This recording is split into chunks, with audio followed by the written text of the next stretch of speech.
back into Charlie Skelton. Here are the headlines. We've got one by Paul Joseph Watson today. This is being reported by the major French news at a press conference. He snuck into Spain, got caught there, and now admits that eugenicist Bill Gates to attend 2010 Bilderberg conference. But the really big news, because it shows how scared they are internally. And it shows, this mirrors what Zbigniew Brzezinski said 3 weeks ago in Canada when he said, for the first time, the whole world is awake to world government and not just our puppet politicians, but the actual power structure. We're in trouble. People said, well, he's playing possum. No, he's not playing possum. And so Bilderberg see people with income as threat to their agenda. This was filed in Part 2 of his London Guardian report, Bilderberg 2010, the security lockdown, Charlie Skelton. And he joins us. He can now tell us the day he was kicked out Wednesday before it started, always key intel, what security people did to him and his wife, what he overheard them saying, and then he can tell us what happened yesterday and today. Charlie Skelton, thank you for joining us, sir. Hello, lovely to be back. Good to have you. So you've got the floor. You can now, since you filed your reports, tell us, because, it's good to give them the scoop first. They paid to send you there. You work for them. Tell us the incredible, what you witnessed inside, sneaking about, spying on them, and before they kicked you out, and then what's happened since then.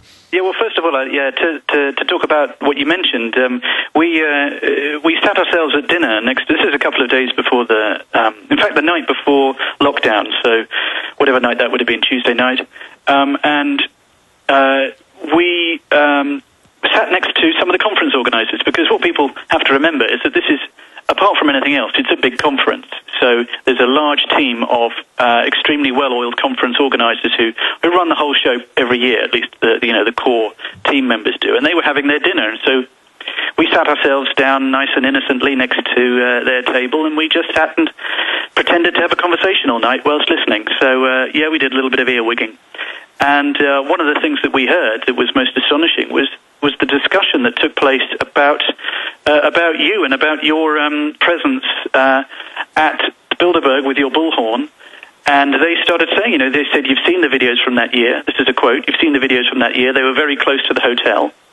And the person looked in absolute terror and said, but did they ever try to attack? And the person looked back equally fearful and said, no, but it was scary. It was very scary. There was a demonstration at the walls, and, did they ever try to attack? And they were asking this absolutely seriously. And they were having this discussion. And, I'm here now I'm here with people, and the people who are standing here at the roundabout, much as you did before. And, they're saying they're saying their slogans and they're holding their banners, and there's a little bit of anger towards the people up the hill, but generally speaking, there's a lot of love towards humanity, and there's a lot of concern and anxiety.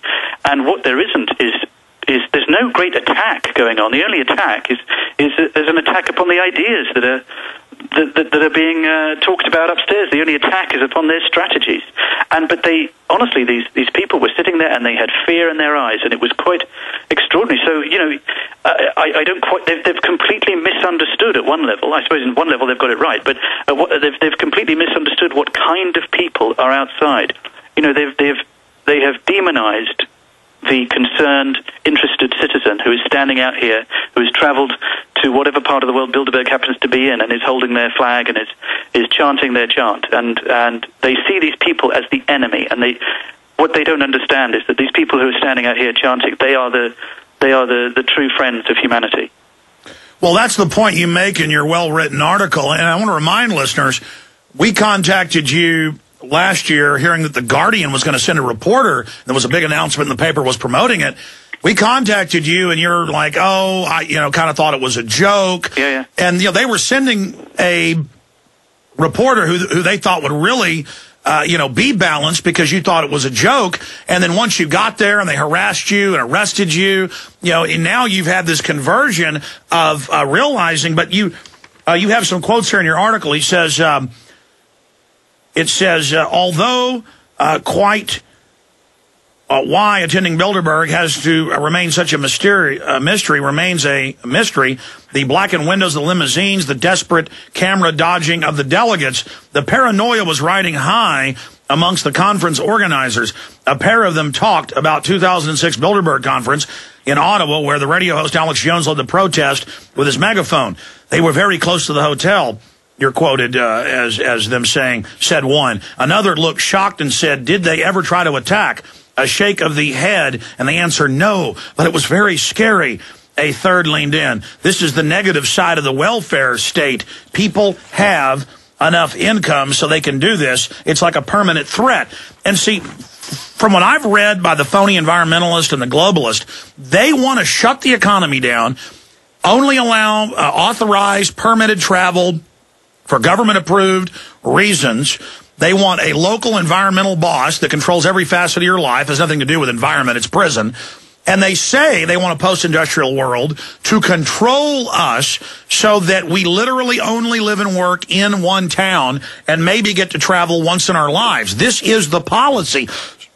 So what you heard was a major window into the mindset, and they see us as the enemy because they have a predatory view on us, and so they subconsciously expect us to hate them and dislike them. And finishing up your eloquent writing here, you went on to make the point that no, this is humanity upset about being slaves, upset about being looted, upset about their elected leaders meeting in secret with the big owners. In fact, you said, what threat?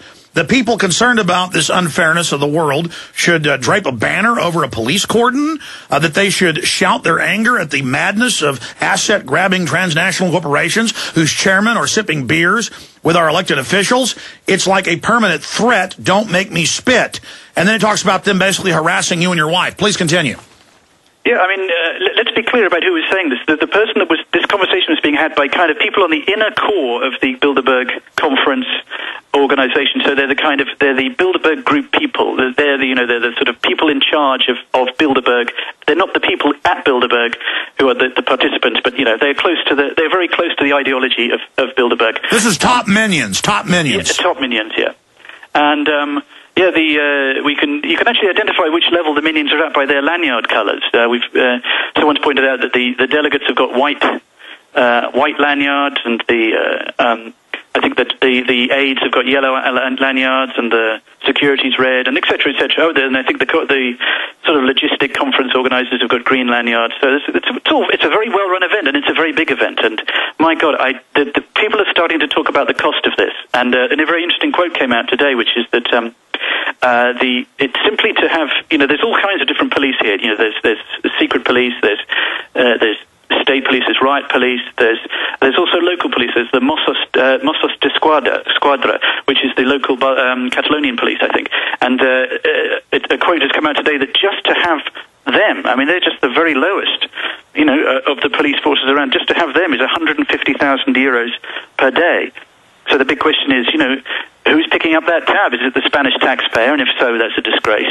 And if the Bilderberg conference is reimbursing the Spanish taxpayer, then basically they're using the local police as a private army. So either way, it's grotesquely unethical. And again, up until the last few years, almost no mainstream media coverage, or zero, going back a decade and before. So they are not happy. What do you make of the TV and radio, as well as multiple newspapers in Germany and Spain, reporting that Bill Gates flew into a fake conference?